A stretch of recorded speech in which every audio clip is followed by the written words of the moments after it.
Hi, my name's Phil. I like talking about politics, and in this video I'm going to be going through the main questions from the leader of the two main opposition parties in Westminster at PMQs, as usual. However, this was not a usual PMQs. The day began and we were wondering if this would be Boris Johnson's last PMQs while still refusing to resign.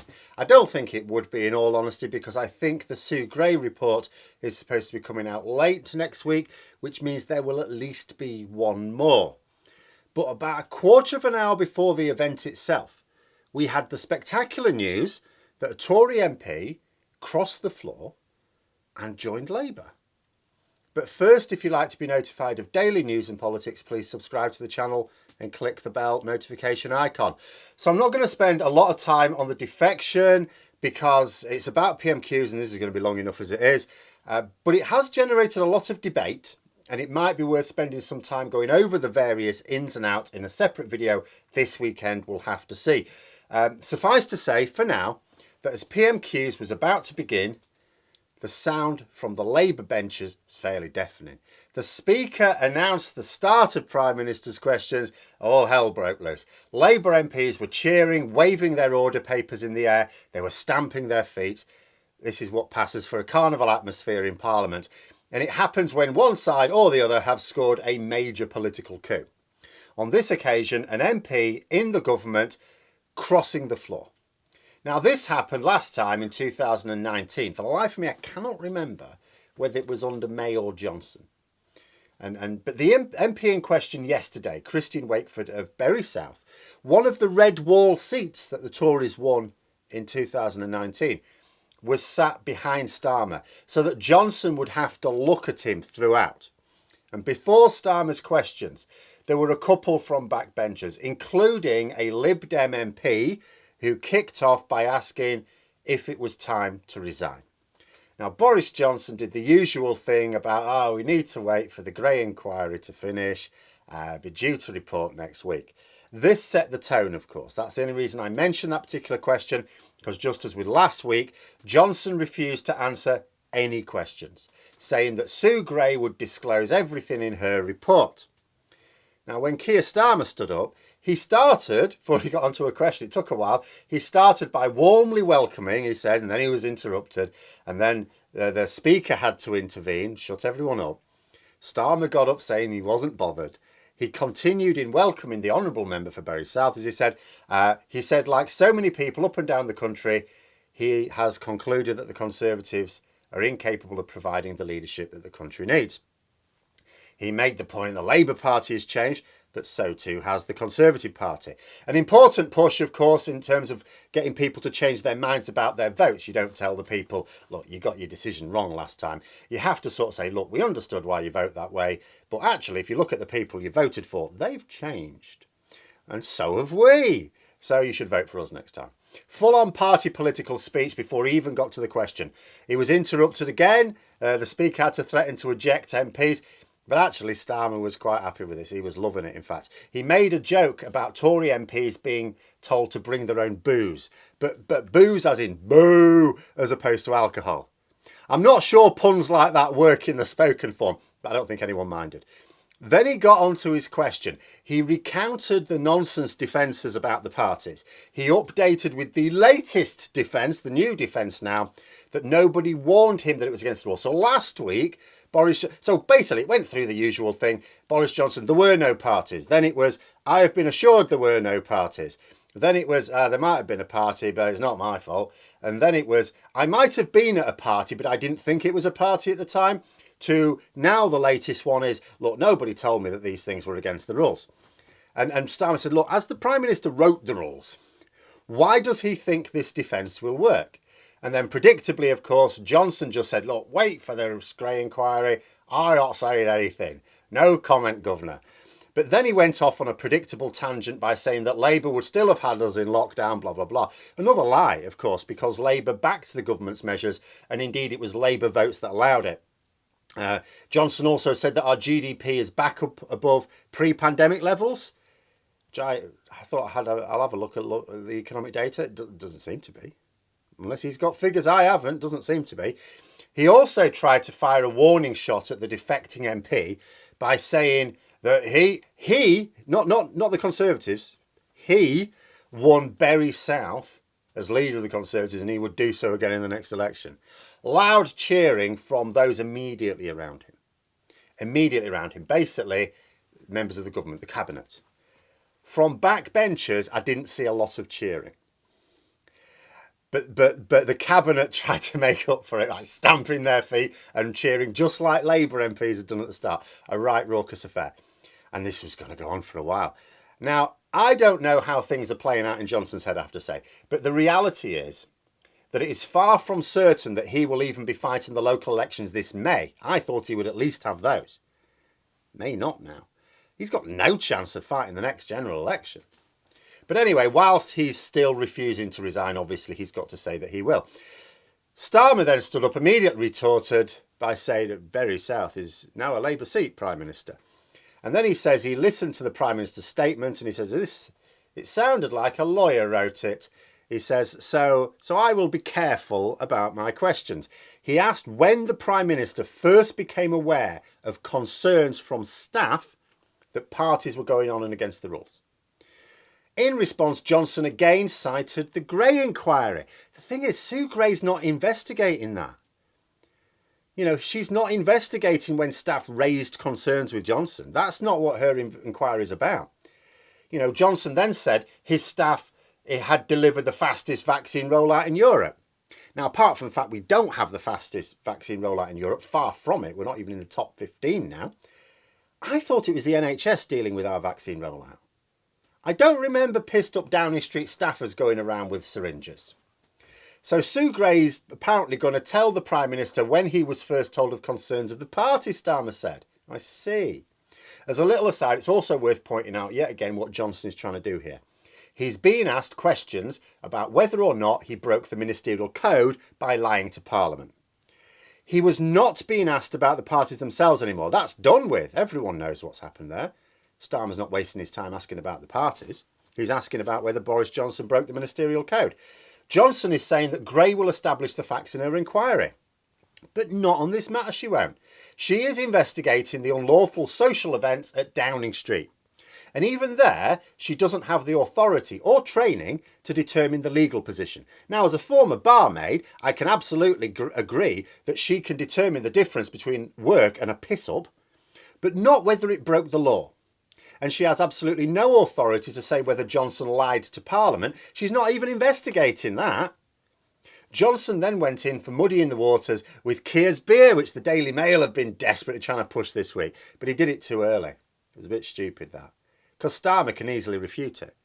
And as Boris Johnson came out with it, it's a bit like last week when Boris Johnson came out with it, Keir Starmer was laughing. There was none of this, oh God, I've got to deal with this. He was pissing himself laughing. Johnson, if he was going to use it at all, should have saved it for the end when Starmer couldn't come back. Again, the tactic here is once you can't defend your own behaviour, make out that everyone else is just as bad. Oh, everyone's doing it though. Oh, yeah, I might have done this. But so is everyone else. You know, generate voter apathy by getting people to believe that it doesn't make a difference who you vote for because it's not going to change anything. How many people think that? It's the Tories that convince you of that. But because Johnson went too early with it, Starmer battered away easily.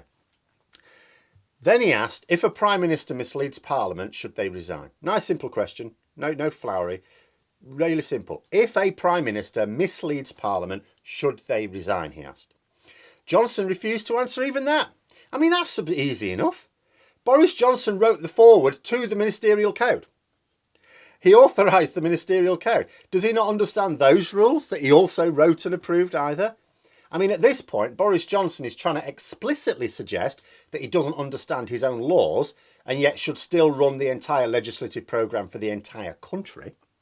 But is also now implicitly suggesting that he doesn't understand his own ministerial code if Sue Gray has to explain it to him in her report, which she's not going to, because that's not part of her inquiry.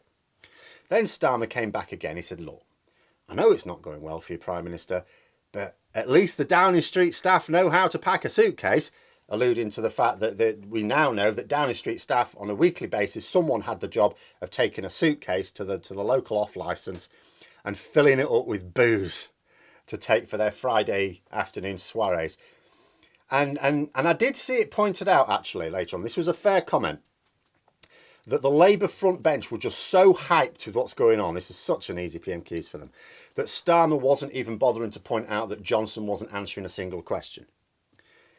Now, ordinarily, I would say on this occasion, it's not really careless. But I think on this occasion, I think it is a bit careless. Like, this was no great test for Starmer. This wasn't a test for Starmer, this PMQs.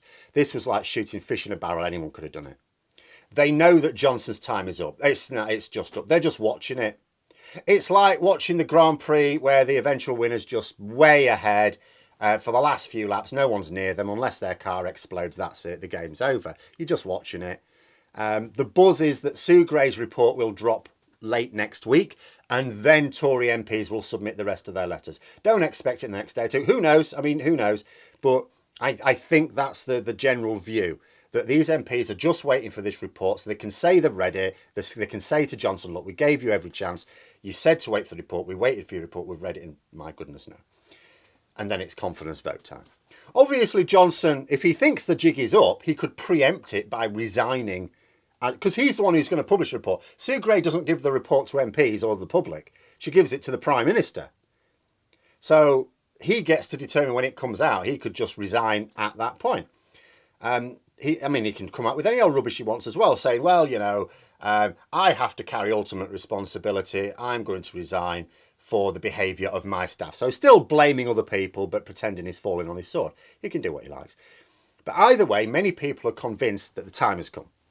So Labour arguably didn't need to land their blows very hard. This wasn't like the beginning of a boxing match. It's like the latter stages with Johnson punch drunk and barely standing. All Starmer needs to do is give him a shove and he's over. He doesn't need a full-blooded cross. But it would still have been good to keep up maximum pressure for when he's got a new opponent, I feel.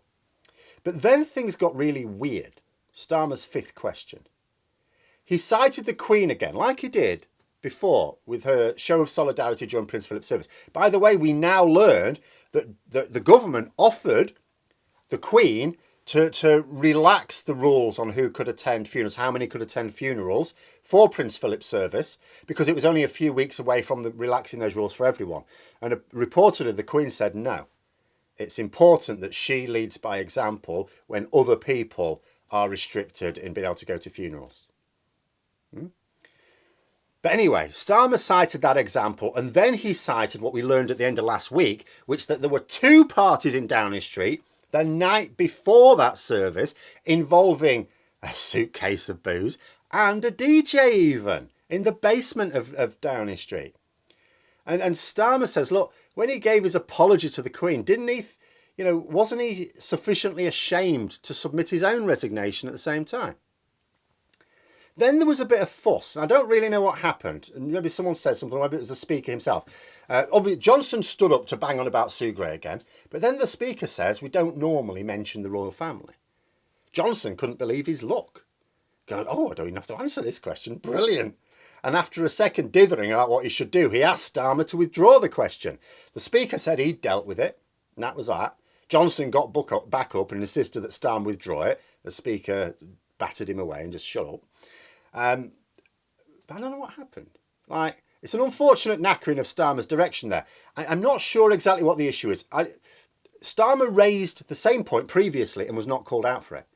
Also, he wasn't discussing the royal family as such. He mentioned them, of course.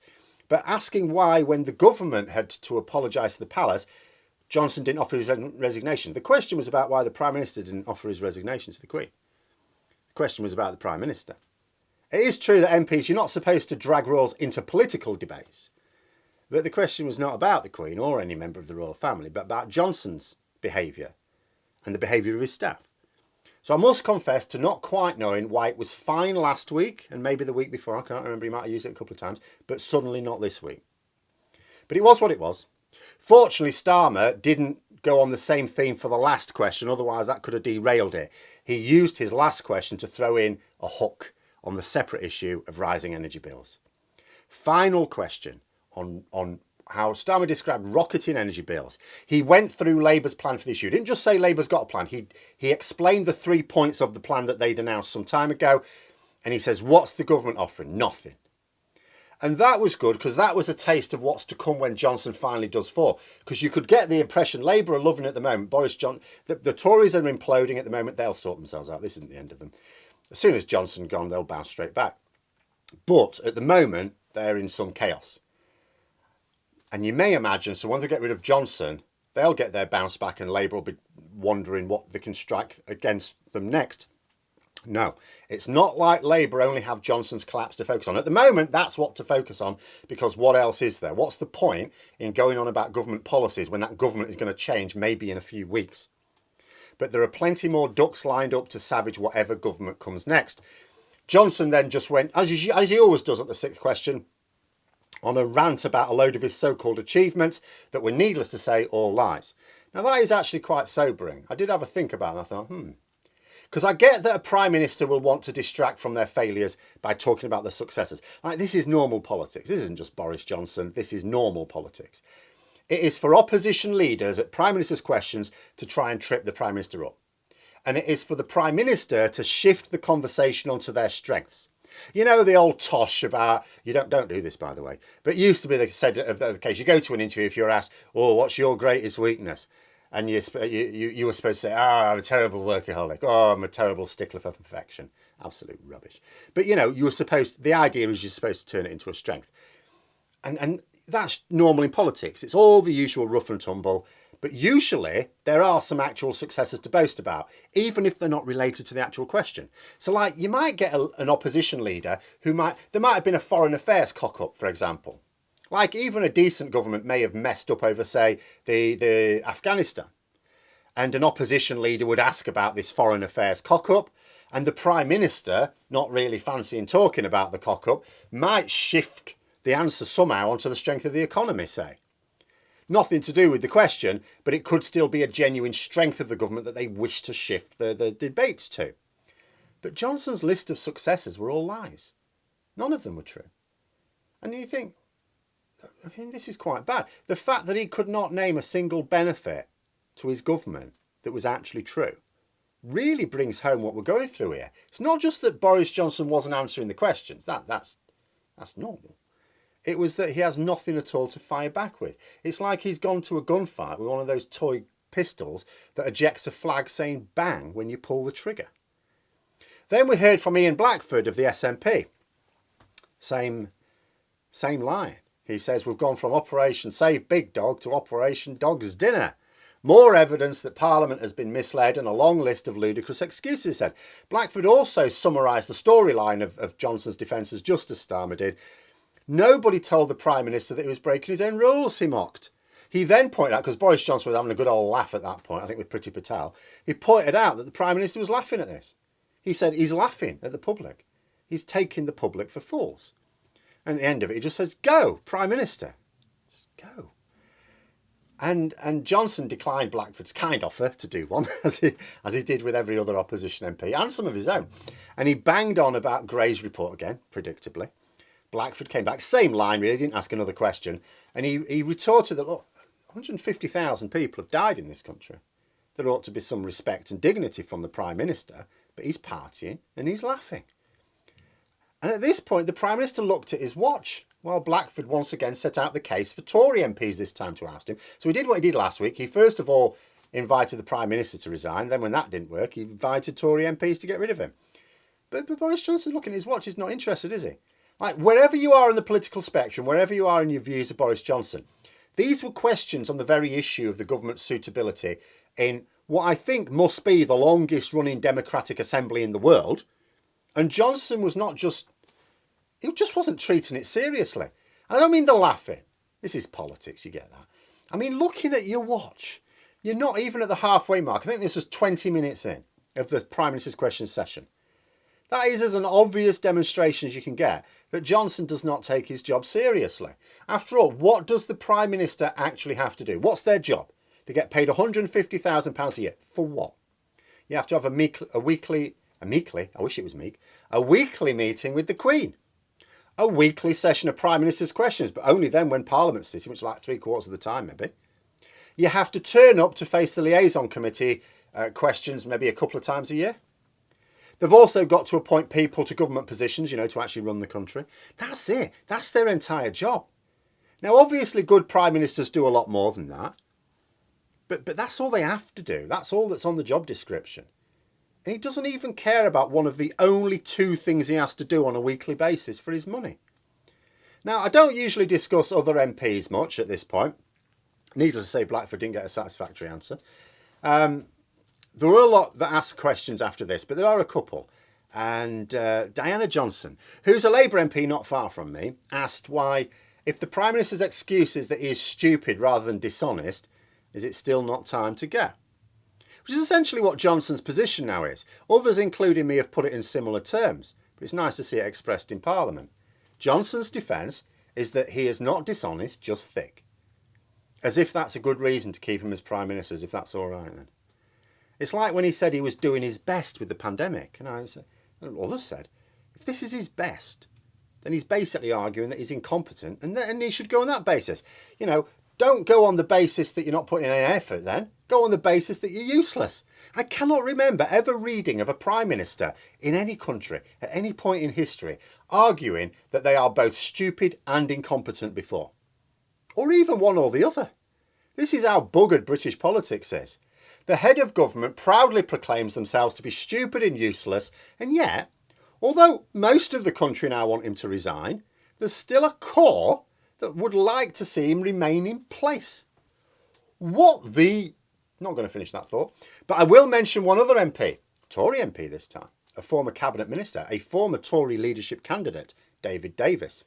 He quoted another MP who told Chamberlain in 1940, "You have sat there too long for the good you have done. In the name of God, go." This, of course, ushered in Winston Churchill's time as Prime Minister. Boris Johnson said he didn't know what Davis was talking about. Now, people have pointed out, Boris Johnson reckons he's a big fan of Winston Churchill. He reckons he's written a biography of him. Now, if this is true, he must surely have been familiar with this very famous quote in Churchill's political timeline.